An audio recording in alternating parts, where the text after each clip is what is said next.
पहला पाठ गणना ग्रंथ अध्याय 11 पद संख्याएं 25 से 29 तक। प्रभु बादल में आकर मूसा से बातें करने लगा।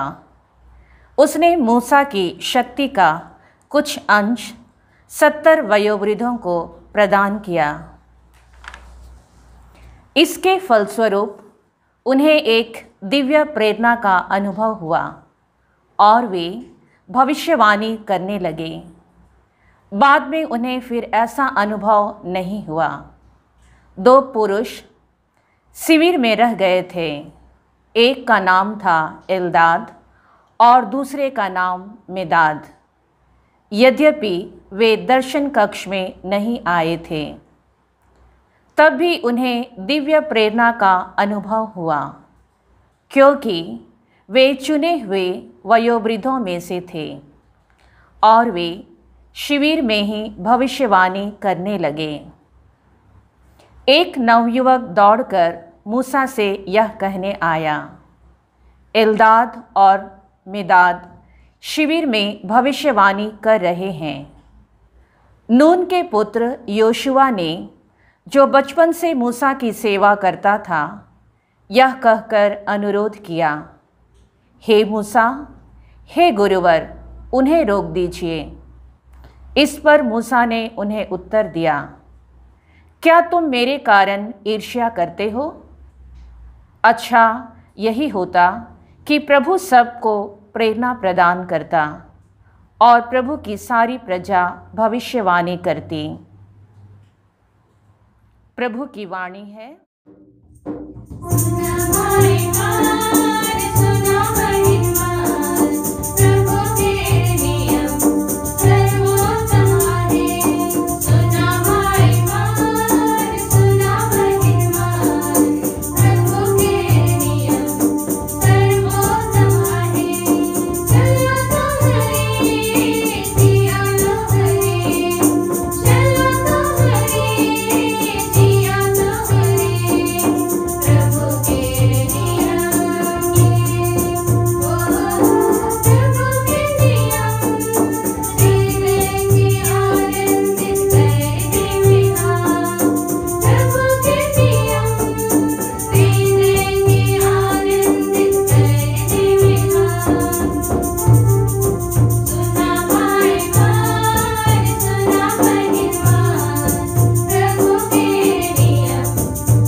दूसरा पाठ संत याकूब का पत्र अध्याय 5 पद संख्याएं 1 से 6 तक। आपकी संपत्ति सड़ गई है। ऐ धनियों, मेरी बात सुनिए। आप लोगों को रोना और विलाप करना चाहिए, क्योंकि विपत्तियां आप पर आ पड़ने वाली हैं। आपकी संपत्ति सड़ गई है। आपके कपड़ों में कीड़े लग गए हैं। आपकी सोना चांदी पर मोर्चा जम गया है। वह मोर्चा आपको दोष देगा। वह आग की तरह आपका शरीर खा जाएगा। यह युग का अंत है और आप लोगों ने धन का ढेर लगा लिया है। मजदूरों ने आपके खेतों की फसल लूनी है और आपने उन्हें मजदूरी नहीं दी। वह मजदूरी पुकार रही है और लूटने वालों की दुहाई विश्वमंडल के प्रभु के कानों तक पहुंच गई है। आप लोगों ने पृथ्वी पर सुख और भोग विलास का जीवन बिताया है और बद के दिन के लिए अपने को हृष्ट पुष्ट बना लिया है। आपने धर्मी को दोषी ठहराकर मार डाला और उसने तुम्हारा कोई विरोध नहीं किया। प्रभु की वाणी। संत मार्कुस के अनुसार पवित्र सुसमाचार अध्याय 9 पद संख्याएं 38 से 43, 45 और 47 से 48 तक। यूहन्ना ने यीशु से कहा, गुरुवर, हम किसी को आपका नाम लेकर अबदूतों को निकालते देखा और हमने उसे रोकने की चेष्टा की, क्योंकि वह हमारे साथ नहीं चलता। परंतु यीशु ने उत्तर दिया, उसे मत रोको, क्योंकि ऐसा कोई नहीं है जो मेरा नाम लेकर चमत्कार दिखाए और बाद में मेरी निंदा करे। जो हमारे विरुद्ध नहीं है वह हमारे साथ ही है। जो कोई तुम्हें एक प्याला पानी भर इसलिए पिला दे कि तुम मसीह के शिष्य हो, तो मैं तुम्हें विश्वास दिलाता हूँ कि वह अपने पुरस्कार से वंचित नहीं रहेगा। यदि कोई इन विश्वास करने वाले नन्हों में से किसी एक के लिए भी पाप का कारण बन जाता है, तो उसके लिए यही अच्छा होता कि उसके गले में चक्की का पाट बांधा जाता और उसे समुद्र में फेंक दिया जाता।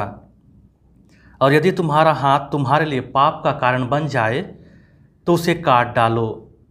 अच्छा यही होता कि तुम लूल्हे होकर ही जीवन में प्रवेश करो, किंतु दोनों हाथों के रहते नरक की न बुझने वाली आग में ना डाले जाओ।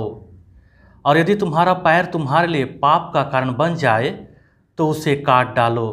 अच्छा यही है कि तुम लंगड़े होकर ही जीवन में प्रवेश करो, किंतु दोनों पैरों के रहते नरक में ना डाले जाओ। और यदि तुम्हारी आँख तुम्हारे लिए पाप का कारण बन जाए तो उसे निकाल दो। अच्छा यही है कि तुम काने होकर ही ईश्वर के राज्य में प्रवेश करो, किंतु दोनों आँखों के रहते नरक में ना डाले जाओ, जहाँ उनमें पड़ा हुआ कीड़ा नहीं मरता और आग नहीं बुझती है।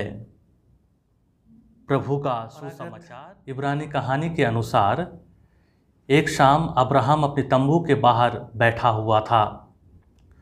वह देखता है कि बुजुर्ग व्यक्ति थका हारा यात्रा करके आ रहा है। वह तुरंत उठता है, उसके पास जाता है, उसका अभिवादन करता है और फिर उसे अपने तंबू में न्योता देता है।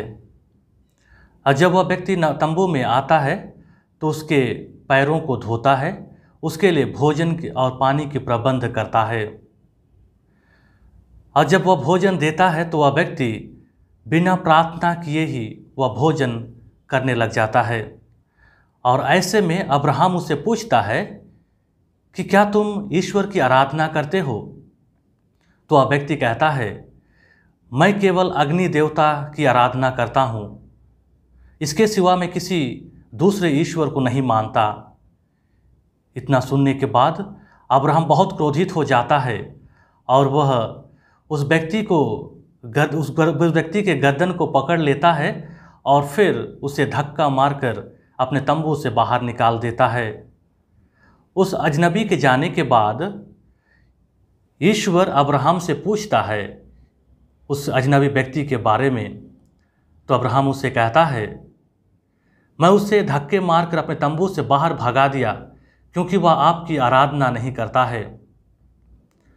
इस पर ईश्वर उससे कहता है, मैं 80 वर्षों तक उसे सहन करता रहा, जो भी कि वह मेरा निरादर करता है, और तुम एक रात भी उसे सहन नहीं कर सके। मसीह में दुलारे माता पिताओं, भाइयों बहनों और प्यारे बच्चों, हम सब ईश्वर की संतान हैं और हमें ईश्वर को प्रेम करने की आवश्यकता है और ईश्वर के प्रति सहिष्णुता दिखाने की आवश्यकता है। आज के पाठ हमें ईर्ष्या, असहिष्णुता और बुरा उदाहरण के विरुद्ध चेतावनी देते हैं। प्रज्ञा ग्रंथ के अध्याय 11 में इस्राएली जनता के 2 शिकायतों और ईश्वर के रिस्पॉन्स के बारे में हम पढ़ते हैं। पहला, इस्राएली जनता मरुभूमि में मन्ना खाकर उब जाने पर मूसा और ईश्वर के विरुद्ध भुनभुनाते हैं। दूसरा, एल्दाद और मेदाद के भविष्यवाणी के विरुद्ध शिकायत करते हैं, जो दर्शन कक्ष में 70 वयोवृद्धों में शामिल नहीं हुए थे, जिसके कारण मूसा के सहायक और उत्तराधिकारी योशुआ के मन में ईर्ष्या और असहिष्णुता उत्पन्न होता है। ईश्वर मूसा की शक्ति का कुछ अंश 70 वयोवृद्धों को प्रदान किया और वे भविष्यवाणी करने लगे। एल्दाद और मेदाद दर्शन कक्ष में नहीं आए थे, वे शिविर में रह गए थे। फिर भी उन्हें दिव्य प्रेरणा का अनुभव हुआ और वे शिविर में ही भविष्यवाणी करने लगे। इस पर नून के पुत्र योशुआ ने, जो बचपन से मूसा की सेवा करता था, सहन नहीं कर सका और वह मूसा से यह कहकर अनुरोध किया, हे मूसा, हे गुरुवर, उन्हें रोक दीजिए। इसके जवाब में मूसा ने उत्तर दिया, क्या तुम मेरे कारण ईर्ष्या करते हो? अच्छा यही होता कि प्रभु सबको प्रेरणा देता और प्रभु की सारी प्रजा भविष्यवाणी करती। मूसा यहूदियों के सामने यह स्पष्ट करता है कि ईश्वर जिसे चाहता है उसे भविष्यवाणी करने का वरदान देता है। किसी को ईश्वर के चुने हुए कृपा पात्रों पर ईर्ष्या नहीं करनी चाहिए। प्यारे भाइयों और बहनों, आज का सुसमाचार हमें ख्रिस्त सहिष्णुता और उदाहरणपूर्ण ख्रिस्त जीवन जीने की शिक्षा देते हुए 3 चेतावनी देते हैं। पहला, ईर्ष्या व असहिष्णुता के विरुद्ध चेतावनी। हमें यह नहीं सोचना चाहिए कि प्रभु के नाम व उनकी शक्ति सिर्फ उन्हीं के अधिकार क्षेत्र में है। यूहन्ना, जो प्रभु के प्रिय शिष्य थे, और कुछ अन्य लोगों ने प्रभु का नाम लेकर अबदूतों को निकालने वाले एक व्यक्ति को रोकने की चेष्टा की। प्रभु कहते हैं, उसे मत रोको, क्योंकि कोई ऐसा नहीं है जो मेरा नाम लेकर चमत्कार दिखाए और वह बाद में मेरी निंदा करे। जो हमारे विरुद्ध नहीं है वह हमारे साथ है। प्रभु ईर्ष्या व द्वेष को सहन नहीं करते हैं। दूसरा, बुरा उदाहरण के विरुद्ध चेतावनी। हमें दूसरों को बुरा उदाहरण नहीं देना चाहिए, उनके लिए पाप का कारण नहीं बनना चाहिए। हमें किसी भी व्यक्ति के लिए, विशेषकर बच्चों के लिए, पाप या बुराई का कारण नहीं बनना चाहिए। इस सुसमाचार में बच्चों से तात्पर्य है जो नए विश्वासी हैं या फिर जो विश्वास में कमज़ोर हैं। आज के समाज में निर्लज्ज, अविनीत वेशभूषा, अभद्र बातचीत और अश्लील व्यवहार दूसरों को प्रलोभन देते हैं।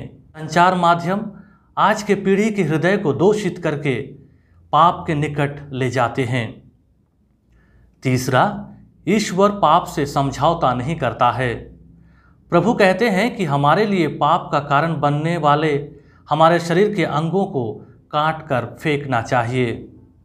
उनका कहना है कि हमारे लिए अच्छा यही है कि हम लूल्हे, लंगड़े या काने होकर ईश्वर के राज्य में प्रवेश करें, किंतु दोनों हाथों, पैरों या आँखों के रहते नरक में ना डाले जाएं। किसी ने कहा है, अगर आपका टीवी पाप का कारण बनता है तो उसे बंद कर दो। अगर आपका कंप्यूटर पाप का कारण बनता है तो उसे डिस्कनेक्ट कर दो। अगर आपका मैगज़ीन सब्सक्रिप्शन पाप का कारण बनता है तो उसे कैंसल कर दो। अगर आपका पद या अधिकार पाप का कारण बनता है तो उससे रिजाइन कर दो। अगर आपका बैंक खाता आपका कारण बनता है तो दान कर दो। मसीह में दुलारे माता पिताओं, भाइयों, बहनों और प्यारे बच्चों, आज हमें दृढ़ संकल्प लेने की आवश्यकता है कि हम दूसरों के लिए बुराई का कारण नहीं बल्कि अच्छाई का उदाहरण बने। संत पौलुस कहते हैं, तुम वचन, कर्म, प्रेम, विश्वास और शुद्धता में विश्वासियों के आदर्श बनो। संत पेतरुस याद दिलाता है, आप भी उसके सादृश्य अपने समस्त आचरण में पवित्र बने, क्योंकि लिखा है, पवित्र बनो क्योंकि मैं पवित्र हूँ।